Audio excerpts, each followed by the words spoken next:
Okay, welcome in, 2 o'clock. Brought the online audience in. Happy Friday. Welcome back to your favorite class. Yes. All right. The more and more memes I place, the more and more people want me to start a website with with Dr. Hart approved memes. I mean, I don't make any of these. I just steal them. So it's not like I'm making these on my own accord. But yeah, I think people can sympathize with this. Usually it's like two things that you do in a problem that cancel out to like perfectly balance and you get the right answer. That's kind of funny. All right, so we're gonna finish out our moment couple relationships today. I'm hoping to get through all of it by the end of the day today. We have homework number 4, which will be due next Wednesday. So let us do it. Kind of pick up where we left off. So yesterday we had sort of introduced the idea of a couple. And all the way back up here. Two forces that are in the same plane that are parallel to each other. And they have a perpendicular distance between them, d. This happens quite often in the real world. Think about like your two hands kind of turning a lug wrench. That was kind of our first example that we sort of had when we talked about moments. This would be an example of a couple. You can do some shortcuts here to show that the magnitude of the moment is just the magnitude of one of those couple forces multiplied by the perpendicular distance between them, that variable d. And then obviously the direction of this couple follows the right-hand rule. We talked about equivalent couples, and those are couples that are in two different planes that are parallel to each other. But when you multiply the distance between the forces and the magnitude of the forces together, if they result in the same magnitude of the moment generated, and it has the same general direction, we would call these equivalent couples. We're going to leverage the idea of equivalent couples in just a second with our practice problem. All right. So we had seen some more examples here. This is an example of some equivalent couples that are acting on this box to kind of all give the same moment generation on this particular box. And one other thing that we said about these couples was that if you know that you have a couple, these two forces that are acting, that every single point on this particular body has the same moment generated from that couple, which is an interesting finding. Right. Talks a little bit about addition of couples. I think pretty straightforward ideas. And then we were working through this last example here, where we had this three-dimensional problem where we have a series of forces that are acting on this pipe. And we were going to go through the process of calculating the resulting moment at point A on this object using your traditional methods and your couple relationships. So we had worked through part A, where we were looking at calculating the moment using our traditional methods, which is looking at the contribution for each one of the different forces with R cross F and calculating the moment directly. And now we're going to use our sort of shortcuts or our couple relationships to work through this example a little bit more quickly. So let's finish off this example and we'll sort of go with like the shortcut methods. Or we'll say force couple methods.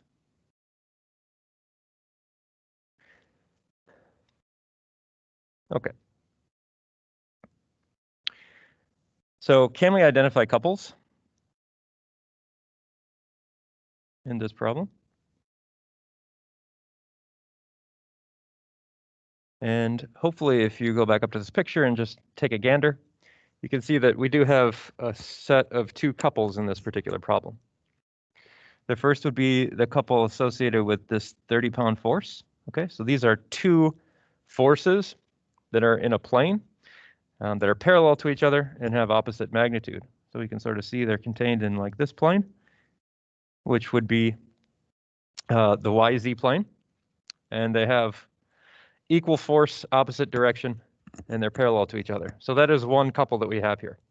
Another couple that we have is this couple here, and they're kind of contained in this plane. And this is not really a plane that's aligned with any of our cardinal directions, and it might be a little bit annoying to deal with this because we have to consider, all right, if we have this couple, it's going to produce a moment that's not necessarily aligned with any of our principal directions. So that's a little bit annoying, but we can kind of work some magic to deal with this in a little bit nicer way. But you can see that we do in fact have two couples in this particular problem, a couple associated with 30 pounds and a couple associated with 20 pounds. So let's take a look at this, the contribution to the 30-pound couple first.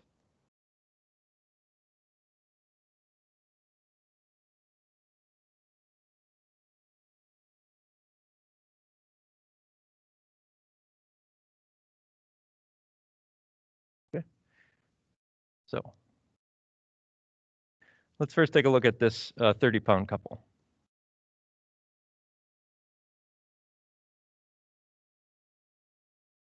All right. So the magnitude of this couple, contribution at A, from this particular 30-pound couple, is going to be something like the magnitude of the force multiplied by the perpendicular distance between. All right. So here's the magnitude of the contribution of the couple. We go back up here to this particular image. All right, well, the magnitude of one of the forces is 30 pounds. And the perpendicular distance between those two forces, we can see from the picture here, is 18 inches. So here, this will be something like 30 pounds times 18 inches. Right.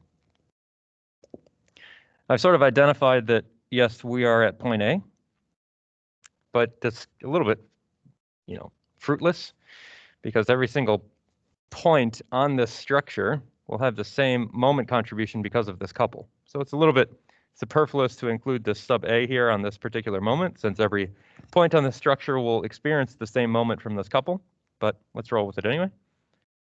So here we have 30 pounds times 18 inches. This is going to be 540 inch-pounds. And that is the magnitude of the moment coming from the 30-pound couple that we have in this figure. Now I need to sort of figure out my direction, and we're going to have to rely on the right-hand rule to sort of figure out what that direction is.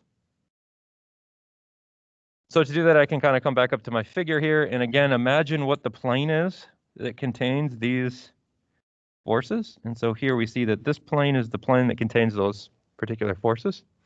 And if I thought about like the right-hand rule, so if I'm sort of standing somewhere on this plane, stick my arm up like in the direction of this force at the top at C, curl my fingers, then we're going to see here that the moment jets out right off of this plane in what would be in this situation the negative x direction. So if I want to sort of stick with how the figure is drawn, I would see that the contribution of this particular couple is going to be in the negative I hat. Okay, and so if you just try to think about like how this 30-pound couple would sort of spin around, it's going to kind of spin around this way. If I thought about curling my hand in that direction, then the resulting moment is going to sort of be in that direction. All right. So this is all going to be in negative I hat. All right. So from this 30-pound couple,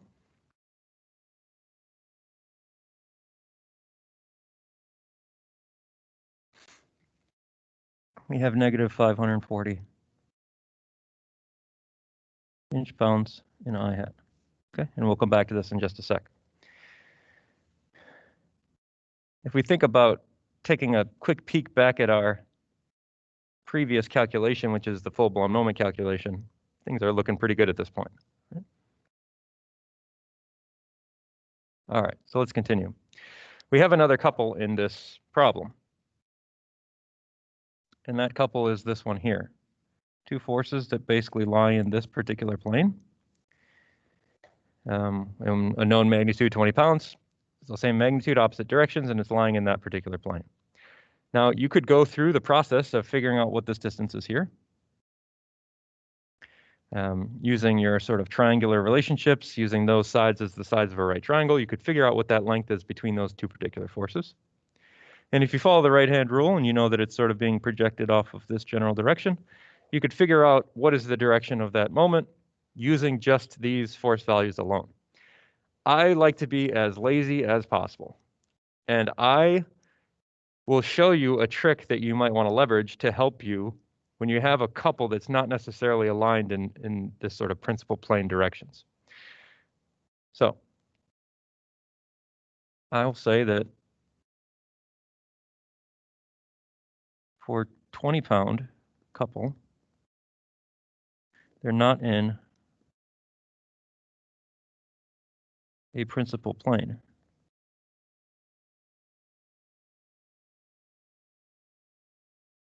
So we'll use a trick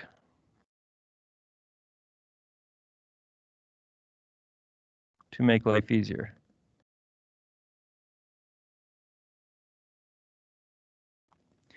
And that trick is to include a set of phantom forces that help us define a third couple.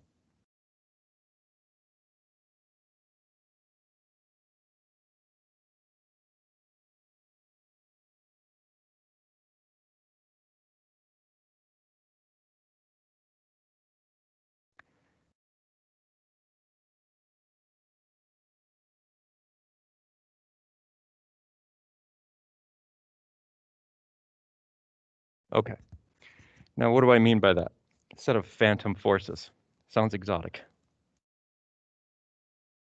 Let's go up here. So like I said, it's a pain to sort of consider working with the couple in this sort of random plane. Instead, it would be much easier if we could sort of include some forces so that this couple would be transformed into a principal plane. And the way that we can do that is by introducing a set of phantom forces here at point A. One that's here, 20 pounds, and another that goes the other way, 20 pounds. Okay, so what have I done here? I have included a zero-sum contribution of forces by including a 20-pound force one direction a day and a 20-pound force the other direction a day. So I haven't violated any of our sort of equilibrium that we've talked about up to this point in this class.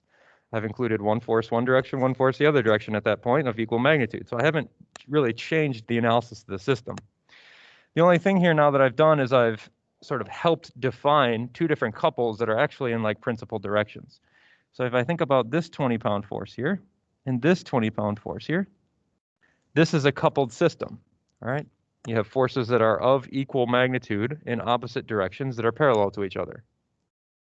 But the trick that I've done here gives these two forces in a much nicer plane, and that is this particular plane here, which is like a plane that's parallel to the XY plane. So now when I look at what is the direction associated with this sort of new couple that I've created, the direction off of this plane is going to be strictly in the Z direction. All right, just makes my life a bit easier to do it that way.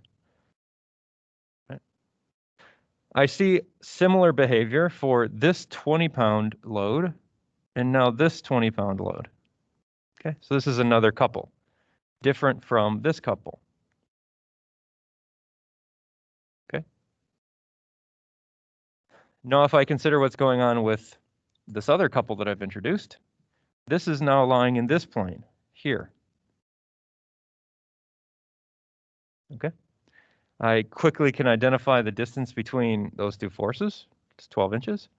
And the resulting moment is going to be coming off of that plane, which is sort of a principal direction. So it makes my life much, much easier to just include these phantom forces and be on our way with some of the quick couple calculations.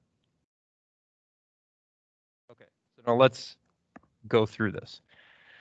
Let's first look at the contribution from this guy and this guy. Okay.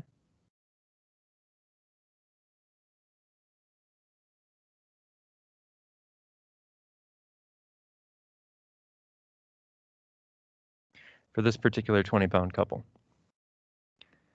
The magnitude of this particular couple is the magnitude of the force, which is 20 pounds. I mean, I don't need to write this. I'll just say 20 pounds. Times the distance between that particular couple. So here with these guys, that distance is 9 inches.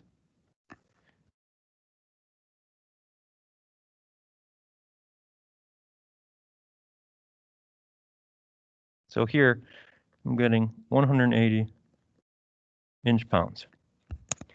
If I consider the direction for this particular guy,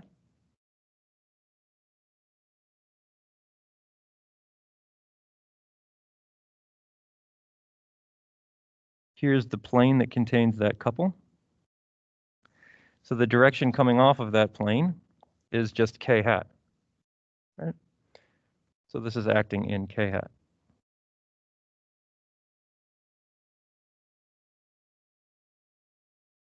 All right, finally,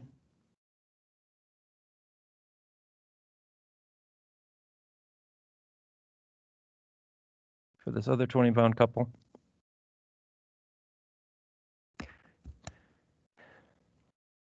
The magnitude of its contribution. Here now I'm looking at this couple contained in this plane. Well, the magnitude of the force, 20 pounds, and the distance parallel between those two guys, 12 inches. Sorry, perpendicular between them. So here we have 20 pounds times the distance between them, 12 inches. This will give me 240 inch-pounds. I see you working the right-hand rule over there. What direction? All right, so he says positive J. I agree. So we're in this plane. We're coming off generally this direction. I agree, positive J.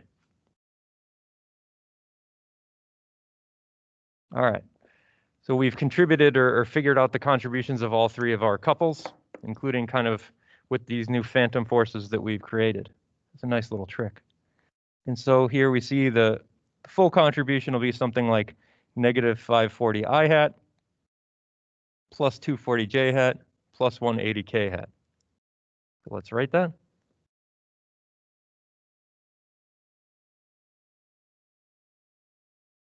And I'll say this moment at A equals the moment, because this is the same at every point on the structure. Don't necessarily have to specify that this is specifically at A anymore. It exists at every point, and we sort of proved that last time. Negative 540 I hat plus 240 J hat plus 180 K hat inch-pounds.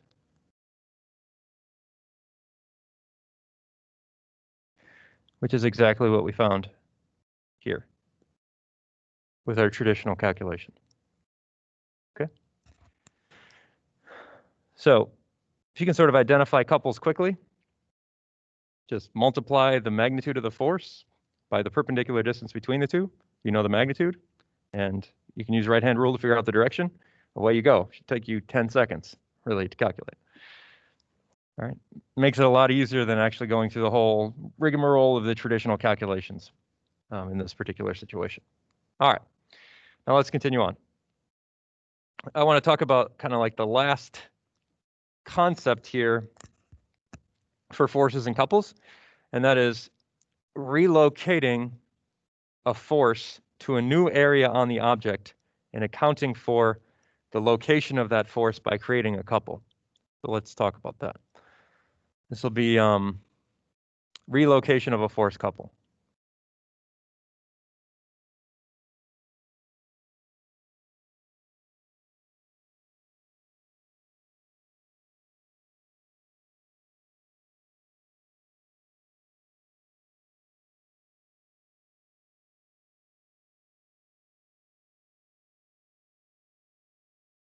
Okay.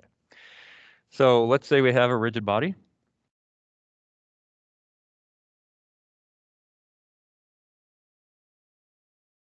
With force acting at A.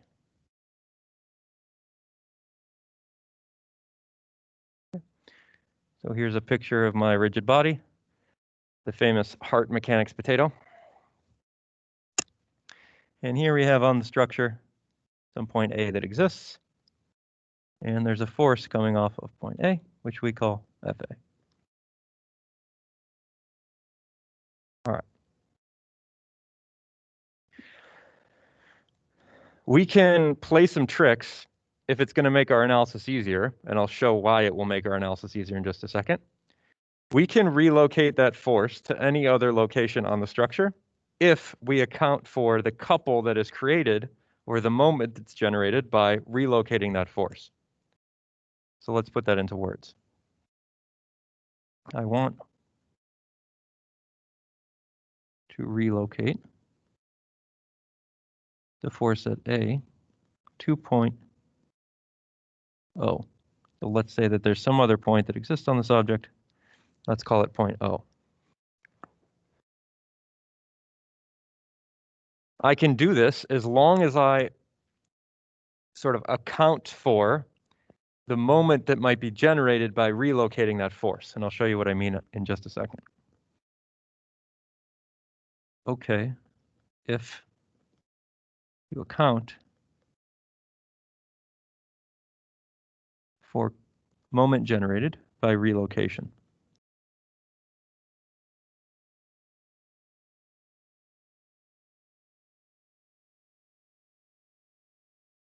Okay. What do I mean by that? All right. Let's say I'm interested in some object that has many forces on it, and I want to gather all those forces to a singular location so that my life's easier. I just have one resultant force to work with, etc.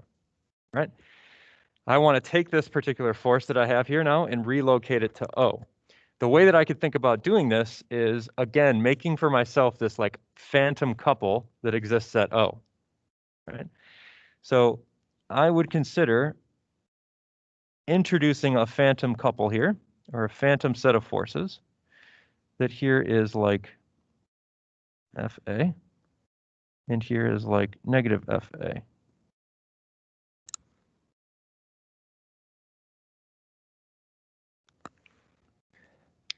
All right.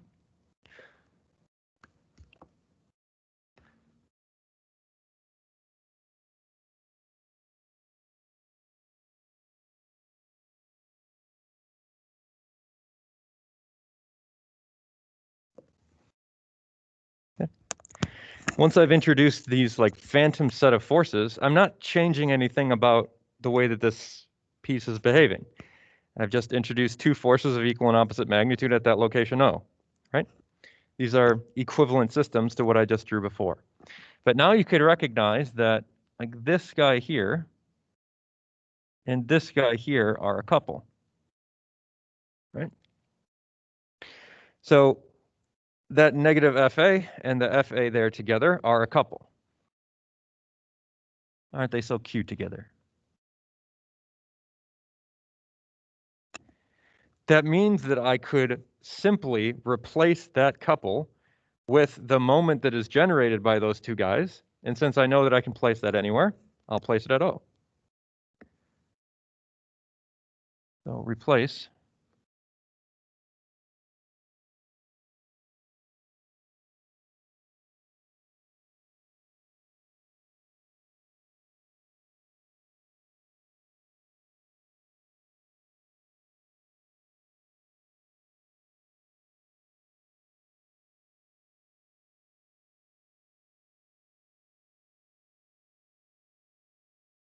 times the distance between them, d.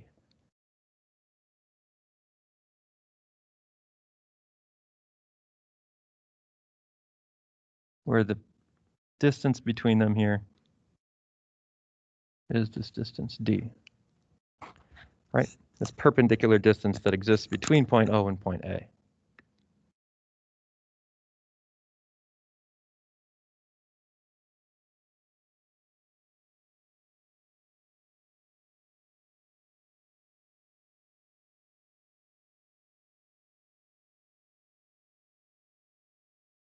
In a direction which follows the right-hand rule.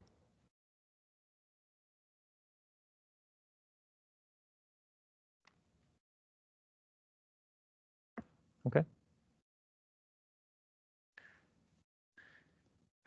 So pictorially, it will ultimately look like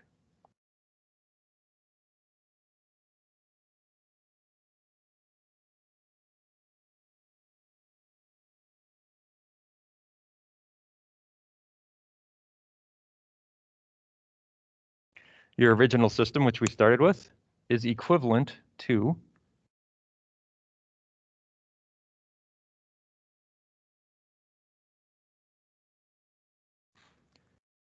the force that you originally had at A. Pretend that these are the same figures. Plus the couple that you generate, or the moment that you generate from replacing that particular force at A to the location of O. So you'll have a resulting moment, which will follow the right-hand rule. And, you know, if you think about sticking your arm in the direction of this guy, curling your fingers in the direction of the force, maybe the resulting moment is going to be something like this in this particular situation, sort of coming out of the page at us. It's a little bit hard to draw this one. But.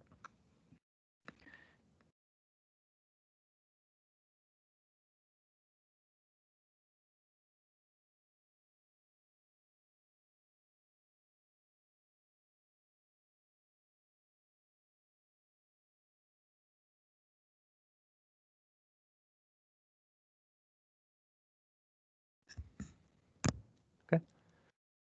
Or in full-blown vector form, you could say that the magnitude at O is the position vector which locates A from O crossed with the force at A, if this is your position vector. That's a more formal way to say it. But the premise and the idea is exactly the same. You've taken this force and relocated it to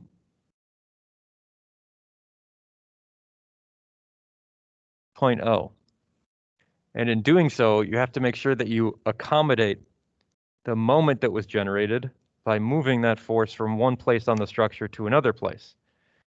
And when we move it from one place to another, we know that we're introducing a moment on that particular piece that's equivalent to the couple that's generated from moving that force from A to O here. Okay. That is for relocation of a single force. This is useful because we can do this for many forces that exist on an object.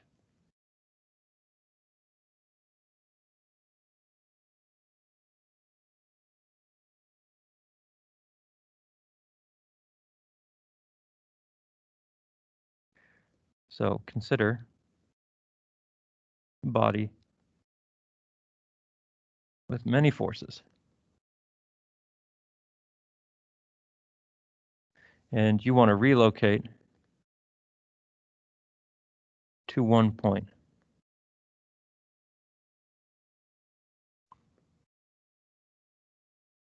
So what you want to do here's your rigid body, your object that exists. You have one point that you want to relocate everything to. Let's call it point O. You have many points on the boundary that exist that have some forces that are acting. Let's say you have a force over here. If we call this point A, let's call this point B. You have a force over here that's acting. And you have some force over here that's acting.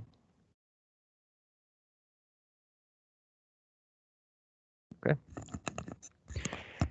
It might be helpful for you to relocate all of those forces to point O, and then do some analysis about that particular point. Well, we can do that.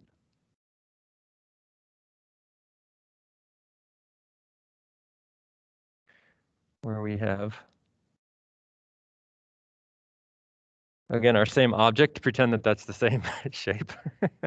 I'm not the best artist. We've already established that. Here's point O. Kind of on this side over here, we had what is point B. Over here, we had point A. And over here, we had point C.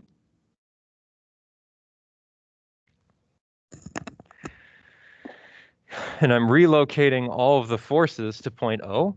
And I create for myself a new resultant force, which maybe looks like this. Let's call it the resultant at O, which is here FA plus FB plus FC.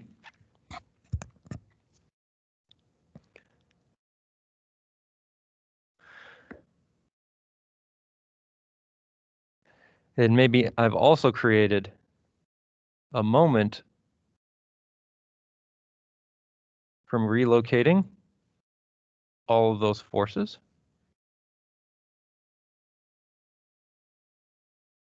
which will be a sum of all of the contributions of the moments associated with relocating to point O.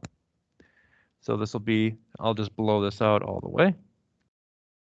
If we have position vectors here that exist, probably should have drawn this first.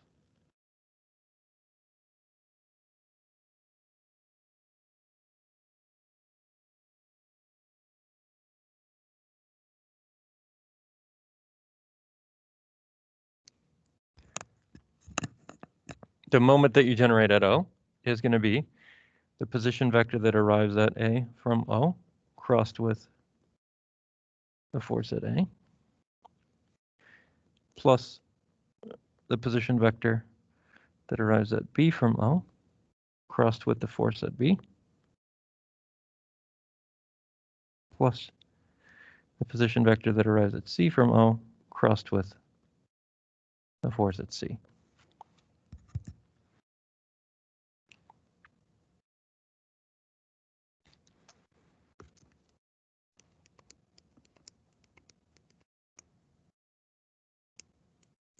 Okay, so some cool tricks.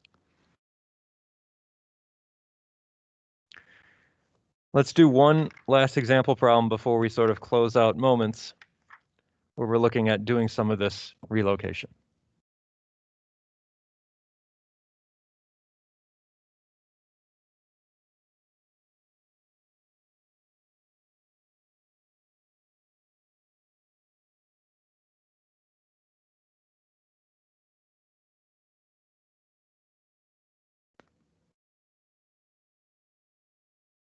Excuse me. Okay. We've got this beam subject to the forces shown.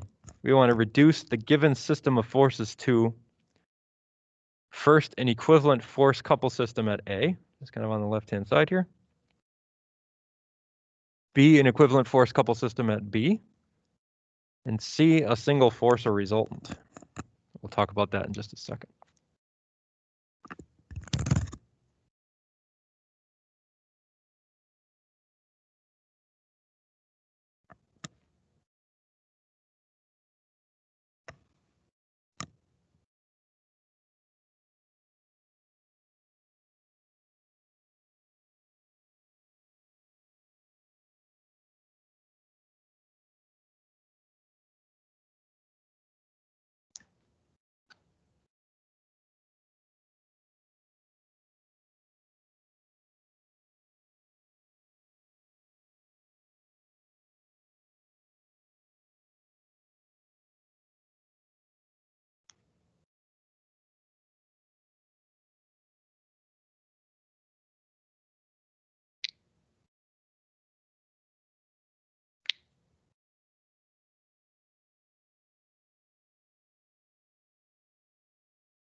Don't worry about this guy. We'll talk about this when we go to 2D equilibrium next week.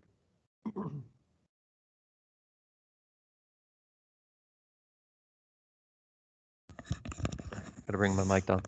Don't worry about this little snippet here. We're going to talk more about that next week when we talk about equilibrium of 2D and 3D bodies.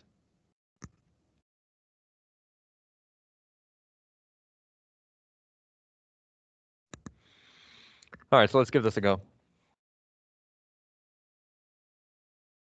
Part A. So the general idea is I have a system of like forces that are acting on this beam. I've got 4 of them here.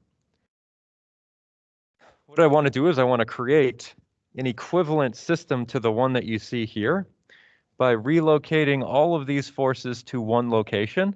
In part A, we're relocating to A, and in part B, we're relocating to B. And figuring out, okay, if I relocate all of those forces to A, what moment will I have to apply to this beam so that we'll have an equivalent system to what you see here? That's what we're going for. So 2A. We're going to create a resultant force and moment.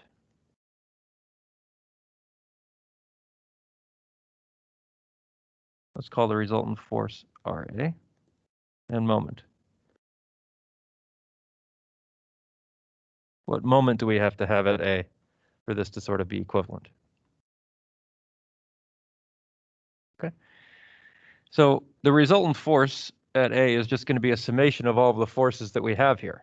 So it's just a sum of the forces that are acting. All right, well, I think it's sort of simple to see what's going on here. We have 150 positive j, 600 minus j, 100 positive j, 250 positive j. So let's put all those in here.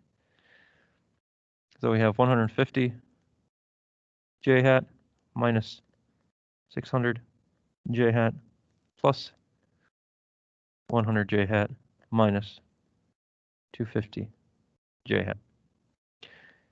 We work all this out, we relocate all of the forces to point A, and we can see that like this 150 and this 100 is going to cancel with the negative 250.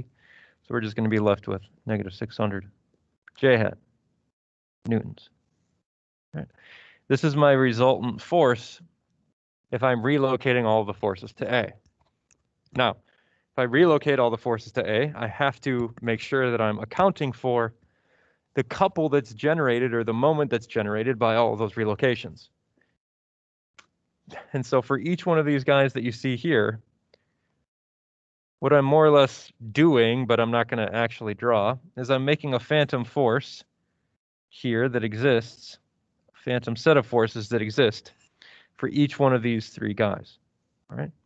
Then I'm going to cancel this with its phantom force. And that will give me a moment that's left over.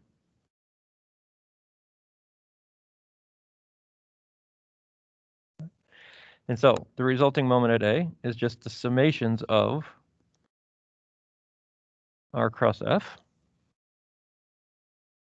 We wanted to write this out fully. Maybe I call this location C and D. Then I could say that this is the position vector which arrives at B from A crossed with the force that exists at B plus the position vector that arrives at C from A crossed with the force at C plus the position vector which arrives at D from A crossed with the force at D. I'm going to kind of breeze through these moment calculations because we can sort of use pretty quick moment calculations for each one of these guys. For instance, if I wanted to look at this particular moment, would be something like however far I had to go in X crossed with the force at B. But since everything is sort of perpendicular here, it'll be easy for me to just calculate what the moment is directly. So here is 250 newtons, it's acting downwards, and I have to go here, what is 4.8 meters to get there. So the total moment about A from this 250 Newton force is just going to be the perpendicular distance to get there. It's 4.8 meters multiplied by 250 newtons. And if I think about the right-hand rule, standing at A, stick my arm in the direction of the force, curl my fingers in the direction of the force, my thumb is into the page, which is negative K hat. Okay, so I'm going to work through this quickly. This guy here, I'm moving 4.8 meters, like I just said, multiplied by the force that sort of exists there, which is 250 newtons.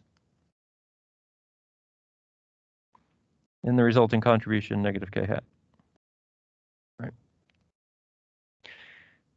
This guy here, position vector that arrives at C from A, crossed with the force at C. All right, so here we are, 600 newtons. I have to go 1.6 meters to get there. My magnitude 600 newtons. And again, if I'm standing at A, I stick my arm in the direction of the 600 newtons, curl my fingers in that direction. My resulting moment will be into the page. So negative K hat.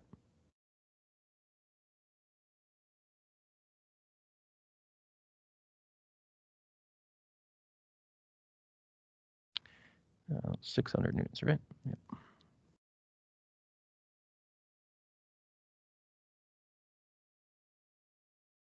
I'm going to add to this the last contribution. Here I have 100 Newton force, and I have to go 2.8 meters to get there. And if I think about the right-hand rule now, I'm standing at A, I stick my arm in the direction of that force, curl my fingers, my thumb is coming out of the page at me, so it's a positive K hat.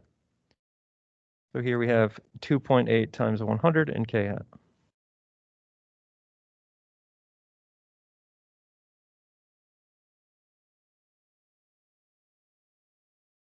Okay.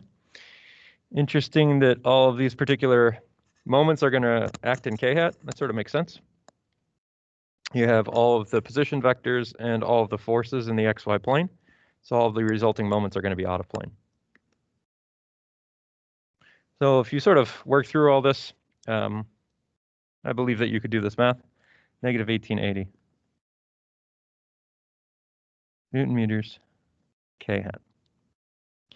So this is the moment that you would have to place on the piece at point A, along with your sort of resultant force that exists up here, to give you an equivalent system. If you wanted to draw it,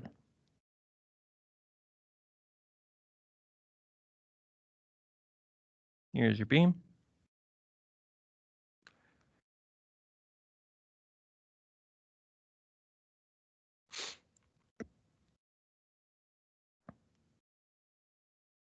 And into the page here is my double arrow for my moment. Let's make this a little more clear.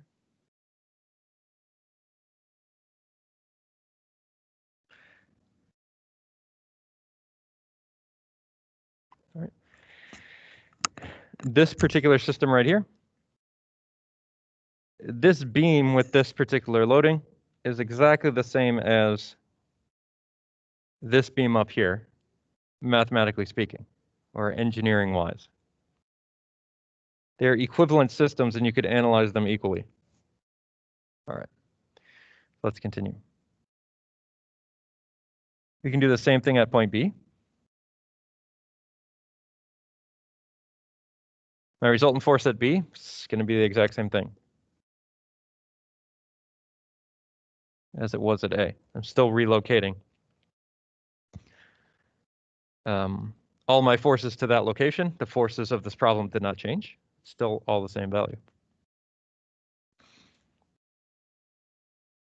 Now the moment that results at B, if I relocate my force to that location, the moment that I have to put on the beam to account for all the relocation on the forces is going to be different. Okay. So now I'm going to relocate to B,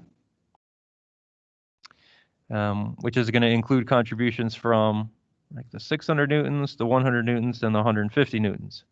I don't have any contribution from this 250 because it's passing right through B. Okay, so I'm going to cruise through this quickly. This 150 Newton force is 4.8 meters away from B, and it would contribute a negative moment in K hat. This is 4.8 meters times 150 newtons, negative K hat, plus contribution from C. This is 3.2 meters away from B, and the magnitude of the force is 600 newtons. This contributes a positive moment, so 3.2 times 600.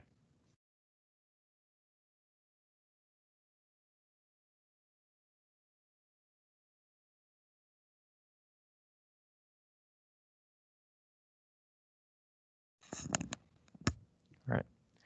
Lastly, I have that 100 Newton force that's sort of acting in the middle of the beam. That guy's 2 meters away and will contribute a negative moment. So 2 times 100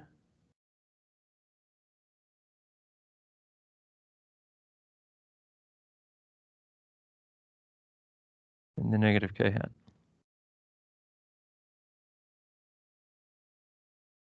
Okay, so the resulting moment that I would have to place at B to sort of give me an equivalent system would be 1,000 Newton meters K hat. All right. So if we were to draw that,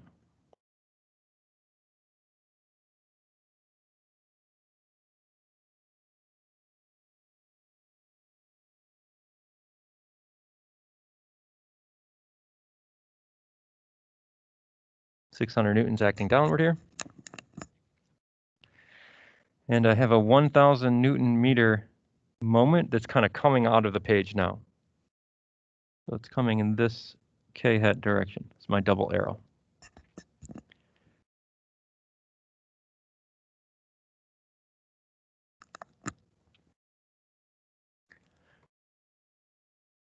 This is again equivalent to the first picture that you saw. Both of the beams are equivalent for analysis purposes. I think I might have, yeah, let's not, I want to take away the negative sign here. It's already in the negative direction. This is my previous drawing. Okay, so interesting. When I'm at point A, I have a negative 1880 Newton meters that I need to sort of account for balancing everything out. When I'm at point B, I have a positive 1000 Newton meters that's acting that I need to sort of balance all of these things out. So that brings me to the last part of this problem. Here I'm asked, reduce the given system of forces to a single force or resultant. Here. Okay. What does that mean? Since I know if I relocate everything to point A, I have a negative moment. If I relocate everything to point B, I have a positive moment. That tells me that there exists some place on that beam where I can relocate my force so that I have zero moment that I need to account for. Or by relocating all of the forces to some point on the beam, I will have zero resultant moment. So let's put that into words.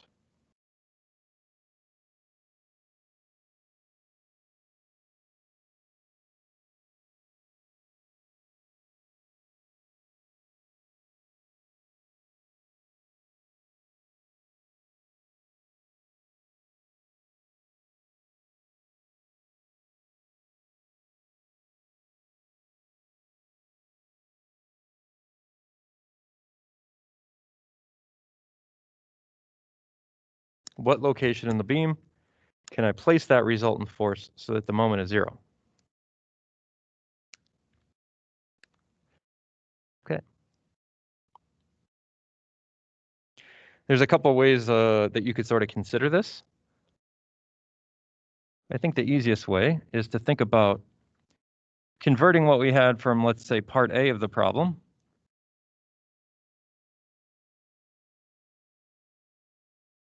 Like this is what we had in A.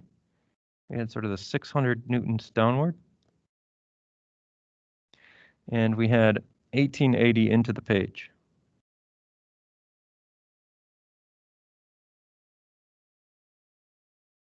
Right. I want an equivalent system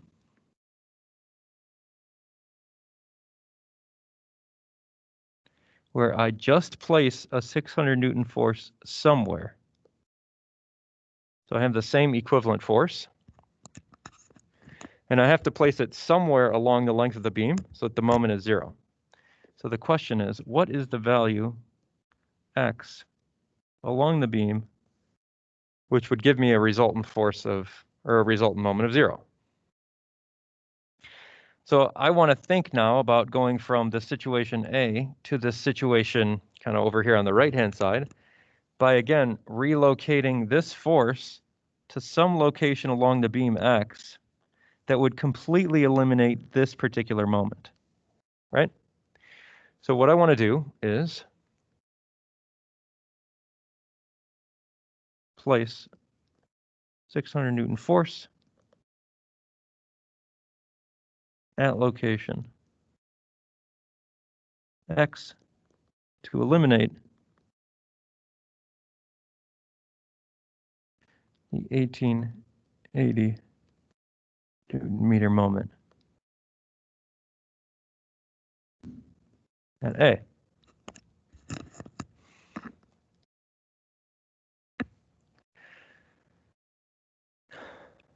So mathematically, that is,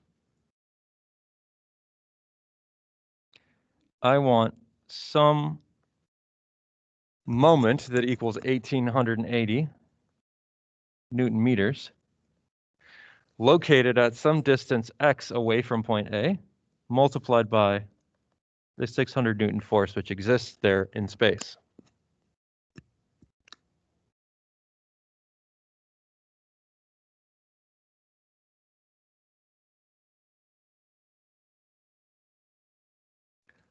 So you can sort of just do the simple division here. I think it's conceptually more difficult than the math would lead you.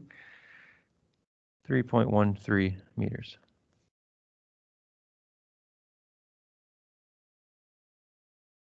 Okay. That's it for today. It's 2:50 on the dot. Thanks for sticking through. That's the end of the force couple moment notes. We'll leave it here and we'll pick it up with Equilibrium of rigid bodies starting on Tuesday, new material. Have everything you need to do the homework, so please start on that this weekend. Come to office hours if you have questions. Every day, 8 a.m., 9:30 a.m. Have a good weekend. We'll see you later.